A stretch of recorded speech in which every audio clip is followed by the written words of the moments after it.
welcome to the Christmas Eve edition of Between the Horns. Camryn Irwin alongside my good friends DeMarco Farr and Stu Jackson, and a little bit of some blustery weather, so we hope you are staying safe out there and nice and dry here in Los Angeles. You guys make it okay this morning? I was born and raised in the Midwest. I know how to drive in the rain. I was in good shape. There you go. That was probably you that cut me off. Well, again, this is brought to you by your Southern California Toyota dealers. Guys, we are coming off the loss to the Seattle Seahawks. There's no question about it. It has been a tough week. I don't think I've recovered. Have either of you? Oh, yeah. Way on to Atlanta. It makes, when you lose a tough game like that, especially a division game to them up there, it makes football watching tough. But once you get past the weekend, I mean, everybody's got their problems. And this is not over by a long shot. It's not like the season ended in Seattle. It just made your journey a little bit tougher. And this is still a very good football team with a great quarterback. So it stinks. But you have to get over it quick because you got 2 left before you start the postseason. You know, if there's one thing I learned about the NFL in the short time I've been here, just over 1 week, a lot can change. And a lot has changed for the Los Angeles Rams in terms of what the playoff outlook can look like, right? You go from first in the NFC to 6th. But one thing that hasn't changed for me is that I don't think this is the 6th best team in the NFC, let alone the NFL. This is still a top-tier team. You look at the 4 losses, 3 of which were against teams currently leading their divisions, 2 against divisional rivals on short weeks. You think about those Thursday night football matchups. And then you also think about the strength of victory for this Los Angeles Rams team. It's number 1 in the NFL. Have your confidence wavered whatsoever with this team? None whatsoever. Yeah. Only because in the times that they've had setbacks, they've figured out a way to make adjustments, whether it was when Puka got hurt and the shift to 13 personnel, whether it's changing personnel on special teams to try to get the field goal operation back on track, or more recently the case of changing the leadership direction in that phase. Like, no matter what it's been throughout the season, after losses or in wake of schematic or personnel adjustments, this team has found a way to get back on track. And so maybe it's just those overarching adjustments and that overarching adaptability overall. But I think that's what gives me confidence more than anything, because, I mean, unfortunately, it's not the first time they've dealt with a setback like this, but they've shown they can respond to it before. Yeah, and if you even think just back to last year, if we were sitting at this point at 11-4, I mean, I think we would have all been praising what was taking place with the Rams. If you would have handed me, like, at beginning of the year, we'll give you 11 wins and then this happens, and you already made the playoffs, I would definitely take this. So this is an enviable position. It just, like I said, it hurts because you lost to Seattle up there, and it was emotional. So, but I don't think Seattle left thinking, okay, we got the Rams. They still have to worry about the Rams as much as you have to worry about them. And there's a lot of football left to play, and you may see them again. And understandably, I feel like there were some frustrations coming out of Thursday night for a multitude of reasons. And you can, without question, make a multitude of arguments. But to Coach McVay's point, you can't make excuses. So I asked the both of you, from looking at our own execution, what do you feel like really could have shifted that game back towards our favor that was within our control? Take away the punt return, number 1. I mean, I thought that was a killer because they were absolutely dead. You had them. The crowd was out of it, and then that punt return gave them life, and then just kept the ball rolling.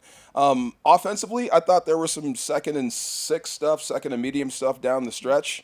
That did not work out, got stuffed or whatever, and that turned into 3rd and, oh my God, you're on the road, bear trap time. And it like snowballed from you there. Defensively, you've got to hold up your end of the bargain. Seattle scored fast. They scored early, right out of the gate, and then they scored again on a 55-yarder to open the second half. So there's some things that you probably want back there, but I thought you made enough plays to win the game, but give Seattle credit for hanging around and then making more plays than you at the end. And they did everything they could to protect Sam Darnold. They really did early. I mean, I've never seen a team go away from their quarterback so much, maybe with the exception of Carolina, but that's different. But when they needed him most, he stepped up big. So tip of the cap to him. But I thought you made more than enough plays to win. They just made one more than you did. The 3 and outs, especially by the offense late. I mean, there were, like you mentioned, I mean, I'd point to the punt return as well. But, I mean, there are things that you could point to really in all 3 phases where just for whatever reason there was a drop-off in execution that didn't quite allow things to go the Rams' way, even though obviously the offense, gave them a chance there toward the end. As we look ahead, of course, the Atlanta Falcons playing on Monday Night Football on this holiday week, I also want to provide some encouragement because, and I don't think you have to look much further than the man leading the charge, Sean McVay. So impressed with his post-game presser as well as the Coach McVay show when he sat down with JB Long, truly representing not only great leadership, but just competitive grit. What have you taken from his response this week? Wow, he's really good at this. Yeah. I mean, just the whole thing when you think about it. He's a great coach. He's a brilliant play caller. He can speak to anyone, regardless of where you are, veteran or rookie. And he's pretty good in the media afterwards when you know that he's seething and he wants to say a lot, but it's not going to do any good, so let me give you this, and then, let me cool off a little bit. But he's fantastic. That's the reason, outside of Stafford, that you feel so confident, especially coming off this loss. When he says, I feel sorry for who we have up next, I think he means it. And that's the way he coaches, and that's the stuff you like as a player and as a broadcaster watching. So I believe him when he said, we're going to get better, we're going to lean into this, he's never going to shy away from it. That's exactly what you need coming off a Thursday night heartbreaker like this. I would say the eagerness, too, just him talking about how excited he was to really get back in the building and work alongside players and coaches to get this thing back on track. Like, you could tell just from the tone in that response and several responses really from post-game on, just like how much of a sense of urgency he has to get this thing right. And that's the thing that I'm most looking forward to seeing as they progress through this week. It reminded me of like a high school for a hot minute. If he could have, he would have pulled the team out and had them practice right there. I mean, that's one of the moments. Like, he was like, let me be professional, but the guy was fired up. Yeah, I'm having flashbacks. A couple quotes that have really stood out to me this week, again, coming from the Coach McVay show. If you haven't had a chance to watch it, I'm going to encourage you to do so again with JB Long this week. I was fired up, ready to run through a wall, and Coach McVay oftentimes gets this entire fan base to that point. But setbacks are setups for comebacks. That's one of his go-tos, his favorites. But he also discussed our scars will strengthen us, and it always rings true, especially when you consider just adversity and how much it can strengthen you. He also talked about not being the victims coming out of this week. And I love that. He said anyone, anywhere, doesn't matter from a playoff perspective. He'll take anybody on. I've been trying to say that because when people don't see you on Thursdays and then they want to ask you questions and it's been 2 or 3 days and they go back to, hey, what happened during that 2-point conversion? You ever seen anything like that? No, never. But that's not the reason they lost. Well, who do I blame? Well, blame the Rams. Don't blame the refs. Don't blame anybody else. Blame the Rams then. Yep. I agree with them. You're not victims. You had plenty of chances after that to win the football game. That's what I mean. Tip your cap to Seattle. They're good. It's a learning, I guess, deal for you. From here on out, when you get into, I guess, the do or die days, these are the plays that will keep you from winning or keep you moving towards your goal. So take it as a lesson and move forward. You're not a victim. Nothing happened to you. You just lost a football game. Also really cool, too, when you think about the last OT loss that the Rams had, after which they went on a 6-game win streak. Just for those wondering, might as well start counting them now. From here to taking home the Lombardi would require 6 more. All right, guys, let's. You do this to me every time. I know. There Start you go. counting. I've got you. Atlanta. I know. I looked too far down the path. Yes. I apologize.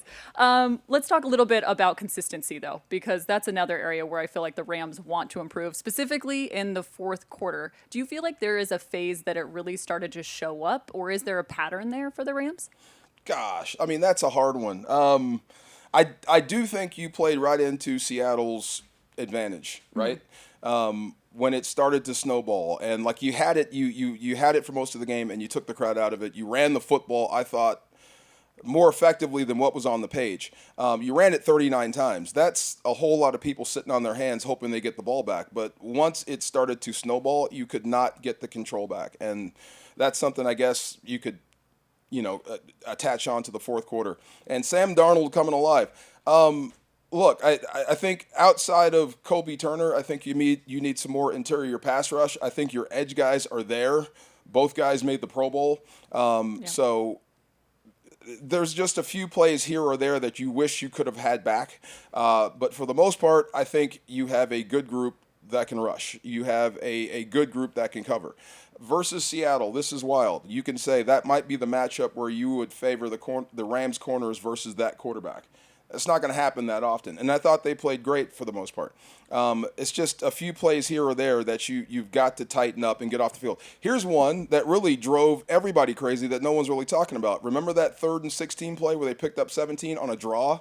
Cannot happen. Mm-hmm. That stuff cannot happen. This defense, this team is much better than that, but you can't give them free chances. That was right before the 2-minute. Mm-hmm. If you get the ball back there, you may have a chance to extend the lead and kill the Seahawks right there. So those little moments you've got to be better at. But for the most part, I think you've got enough to win. Go ahead. Absolutely. I was going to say, just containing those explosives especially. Mm-hmm. I mean, they did a good job of that really up until the fourth quarter. But like you mentioned, that draw play on 3rd and 16 that went for 17, some of the explosive pass plays, like that was probably the biggest aberration for me in terms of, the consistency that they had shown through the game before. Things kind of unraveled a little bit. A little bit of a tough week as well from the top down.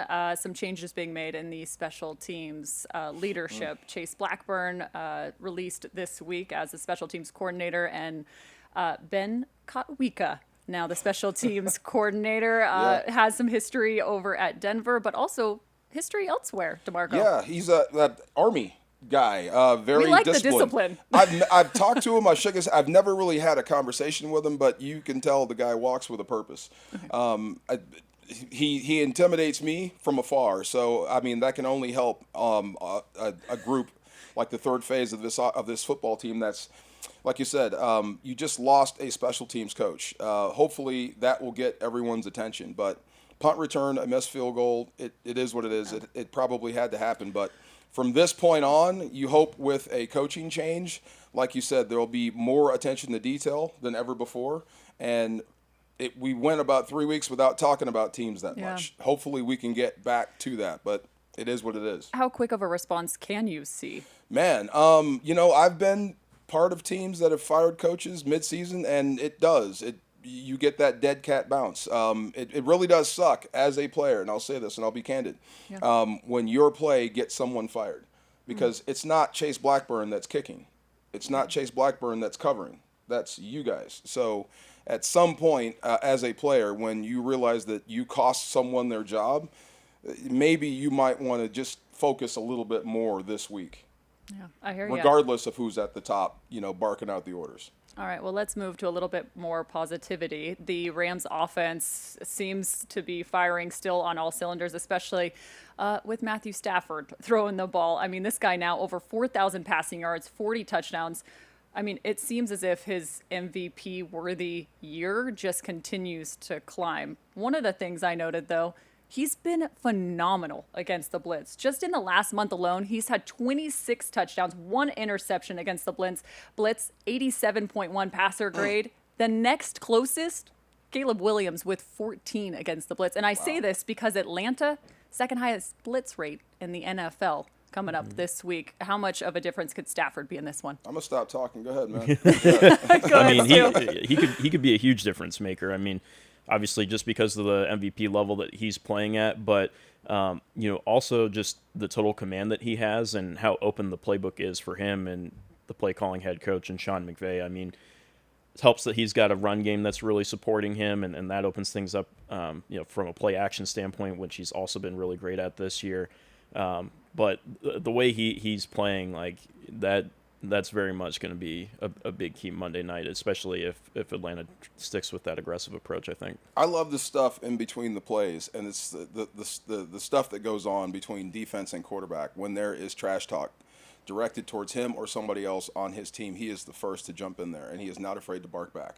And you got to respect that. And not only just bark back, he's coming after you and moving the football. And then once he makes a play on you, he's going to stare you down. That stuff I love. When your quarterback, for all intents and purposes, is the toughest guy on your roster. Now, he may not knock you out, but he'll knock you out with this pinpoint passing. And I can't believe we went through half this show and didn't say Puka yet. Well, I was just about to. Oh, my God. That was the next one. Potential Offensive Player of the Year, question mark? Okay, so you guys know I like comic books. Have you ever seen Ghost Rider? this motorcycle dude that's riding, that's on fire. That's what he looked like in Seattle. I swear, every time he caught it across the middle. And I said this, and Isaac and Torrey, I love you guys. I've seen those guys cut up defenses, and one's in the Hall of Fame, one's about to go into the Hall of Fame. It's never looked like that. Most people want to hit Torrey and want to hit Isaac. No one wanted to come close to hitting Puka. I mean, he was absolutely on fire. So I don't know what that garners. Hopefully it garners a trophy, which all that matters. But, you know, he is an absolute weapon, and he's on one. That's something you need to feed moving forward. Well, DeMarco, I'm glad you mentioned the name Isaac Bruce, because Puka Nacua is in very familiar territory with Isaac Bruce. 165-plus receiving yards in 3 straight games. The last to do it was Isaac Bruce.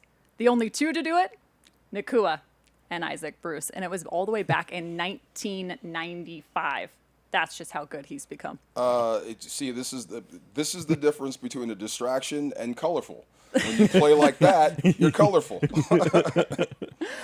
Okay, well, one other area of focus, we got to talk about Davante Adams. We were without him in Seattle. I've noticed you could feel his absence. For me, obviously, it was late game, but more so it was actually on our second and third drive. We go, 75, just around 80-plus yards, and we walk away with 2 field goals versus not having that red zone threat. Where did you see Davante Adams' absence, and how did you feel about Konate Mumfield stepping in? Mumfield, I thought, is athletic. Even his incompletions are like, whoa, did you see that? You know, like, try that again. But definitely around the red zone. Just everywhere on the field, Davante's an issue, and he's a problem that every defense must solve. And even on some touchdown passes, and this is so funny, like going back to when Parkinson caught one.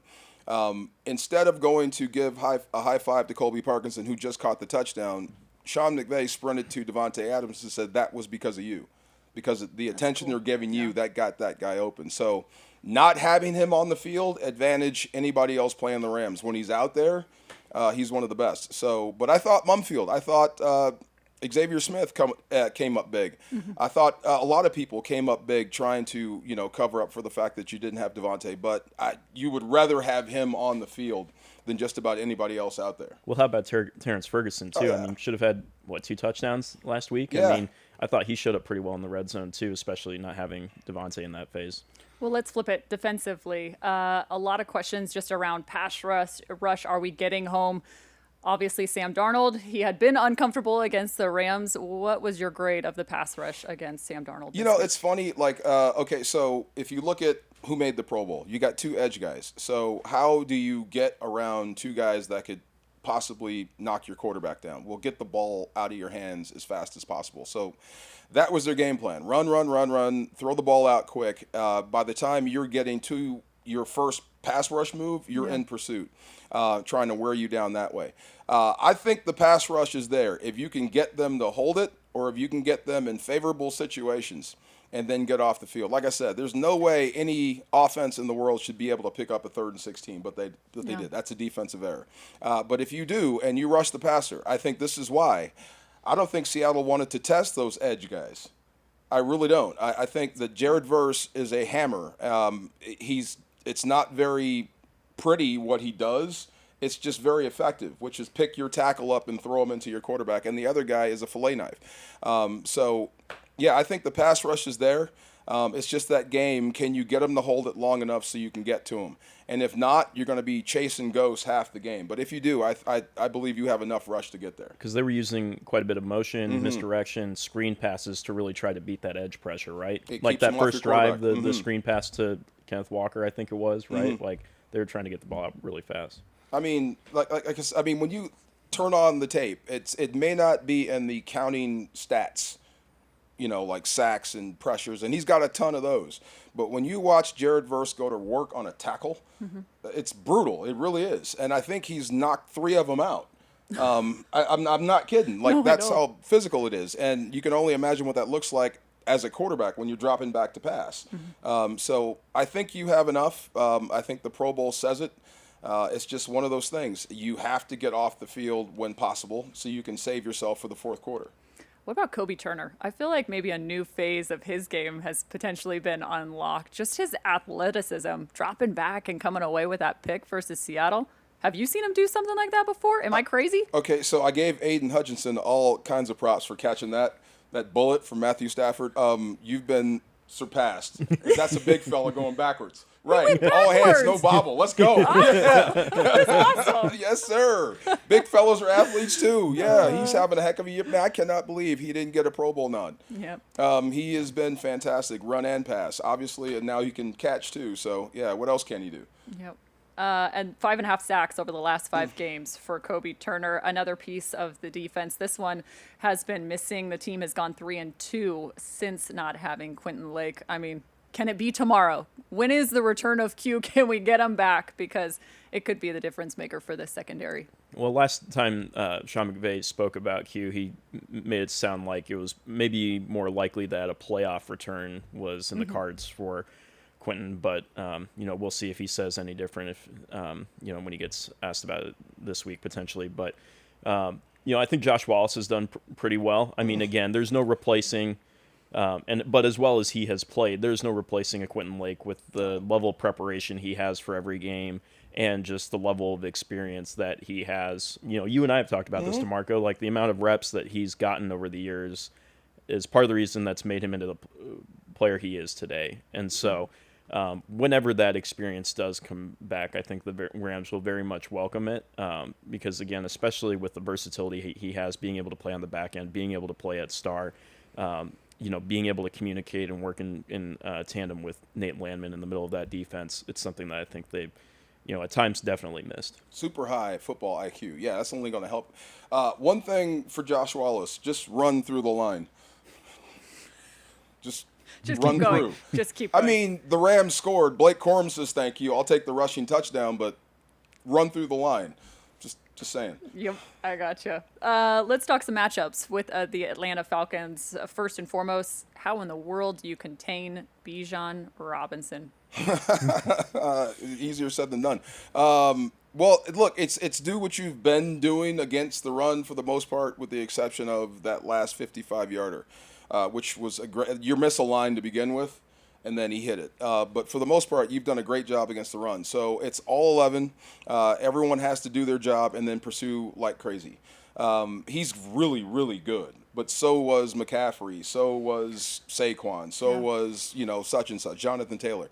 So was everybody. So you have to be in your gaps. You still have that going for you. And then you have to make tackles. That's the one thing that drove me nuts and drives every coach nuts, is when you've got it dialed up perfect and they break tackles. So he's one of the best tackle breakers. So you have to be on your P's and Q's. I'm sure the extra rest is going to help you.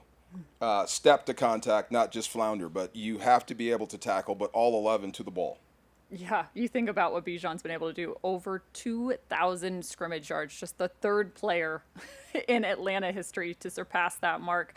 We have rookies going on both sides with T. Ferg and then James Pierce. You think about that trade that took place before the draft, and James Pierce has come up big for them. Big time. I think he may have the team record for touchdowns called back, T. Ferg, right? I think he may be close. He's made some plays, and he's only gotten credit for like half of them. But you can see the talent there. You can see what he does to a defense. And when they go 13, depending on who you are and depending on who's hot that day, he's the guy that could really, really change a game plan for you, because there's only so much you can game plan for. And it may come as soon as Monday night, depending on who's out there for the Rams, because I'm sure Raheem Morris is not going to let Puka Nacua just run up and down the field on him. I'm sure he's going to have something. And like you said, they're going to be blitz happy and blitz crazy. If you take one part of Seattle's game plan, this is either by game plan or just their demeanor, was they were trying to put Stafford on his butt hard. So that would be, I guess, akin to what Raheem Morris is known for. Throwing as many rocks as he can at the quarterback and see if he can get the knockdowns.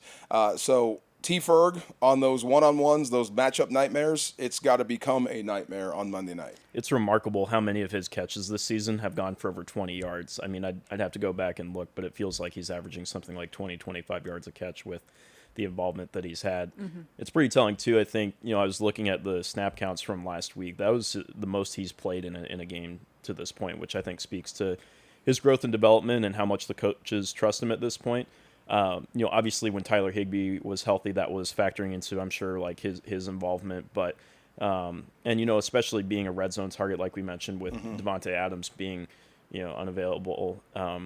He's been really important, and he'll be really important again here Monday night, I think. So much familiarity between these two teams. I mean, everywhere you look, whether it's Raheem, you got Zach Robinson, also Cousins, and of course, Coach McVay go all the way back as well. How much does that familiarity kind of change the connection and preparation? Does it change it at all? Well, this is funny. This is it's teacher-student, so you would hope that they might have. That's a very fair point. Right. You would hope that, you would change your calls, because I'm sure he's going to tell you, like, if you see this, it's going to be that. So there's going to be some carryover on both sides. There'll be some plays. Like, I'll give you, for instance, I told you about that Detroit play with Anzalone when he calls out the screen and then Hutchinson picks it off. There's going to be some of that going on, where where the ball is going based on what the call was just made. So the thing that it may be a trap. That's the thing. But it's always going to be fun. But I still think the Rams are the better football team. And if they do bring their A game, like I said, and make the plays at the end, you should be able to beat Atlanta no matter what type of game this turns out to be. Well, we have our own little chess piece as well, right? Nate Landman making his return to Atlanta. He played his first 3 seasons there. Now we'll have him with the Los Angeles Rams for a handful of years. There you Feels go. pretty good, right? Absolutely. Yeah. Without question. A couple nods to Pro Bowlers. You already mentioned 2 of which, Jared Verse, of course, and Byron Young. Jared Verse going 2 of 2 in his first 2 seasons. The other 2, Stafford and Nacua, it feels like no-brainers between those 2. So congratulations to all of the Pro Bowlers with the Los Angeles Rams. Guys, let's close out the show. Your keys to victory. What is it going to take down the Falcons on Monday Night Football? And, of course, start climbing our way back up those higher seeds in the NFC. When the ball's out, pick it up, hand it to the ref. No? I don't think that No? works. Okay, never mind. That Okay, I don't think. Let's from change that one to Marco. You know what? I'll say close out games or finish games the way you start them, and play like you've already seized momentum. I mean, that's old coach speak, but I think it applies right now. So if the defense finishes like they start, they'll have a better chance of winning the game. And when you have a game in hand, and this goes without saying, you can never relax versus anyone. Not saying the Rams relax or went into coast mode, but it's never over until it's over. I think we've learned that lesson 3 times this year. So I hope that from this point on, when you have a chance to knock a team out, you go ahead and finish them off and finish the football game. I was going to say, I think it comes down to, like we talked about earlier, containing Bijan Robinson for one. You contain him and you limit that run game. That gets you into more known passing downs and situations, which allows the pass rush to tee off. And then if you can accomplish those things, you just got to be sticky in coverage to prevent explosives to guys like Kyle Pitts, Drake London, or even Bijan in the passing game. But it almost feels a little bit similar to the Seahawks last week in terms of, I think, a similar game plan, at least defensively maybe, and you should see a win Monday night. What do you think, DeMarco? I'm right there with you. Pitts is scary. He is. You think his numbers should be better, but he's not a guy you can just sleep on. And Drake London, the name scares you, and then the game goes with it. So another big receiver that can give you problems if you don't get to the quarterback. As a final topic, Bar, too, you talked about just the eagerness you saw from Coach McVay. He also said, we want to be aggressive without being reckless. What does that look like? How does that show up on Monday Night Football? Wow, aggressive without being reckless. How can we put that into words?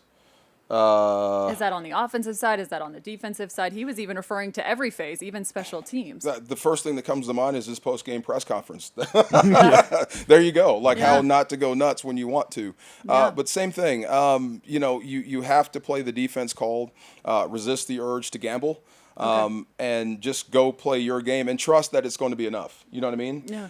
But every now and then, Kobe Turner, every now and then you're going to have to step beyond and step it up a notch to help your team win. So I think that's what it is. Not violating what the team needs you to be while playing all out at the same time, if that makes any sense. I think, too, about the fourth down mentality over the last few games especially. I mean, that's been something, whether it's been 4th and short, 4th and 5, whatever it may be. That's been those have been such tone-setting decisions for the offense, and I think has had a ripple effect that that's something that I could see as like fitting that bill, where it's like being aggressive without being reckless, because it's clearly paid off for that offense, paid off for the offense, and helped them a ton. Yeah, the Rams are sitting atop the NFL in terms of fourth down conversions. To your point, it's definitely been a bright spot for them.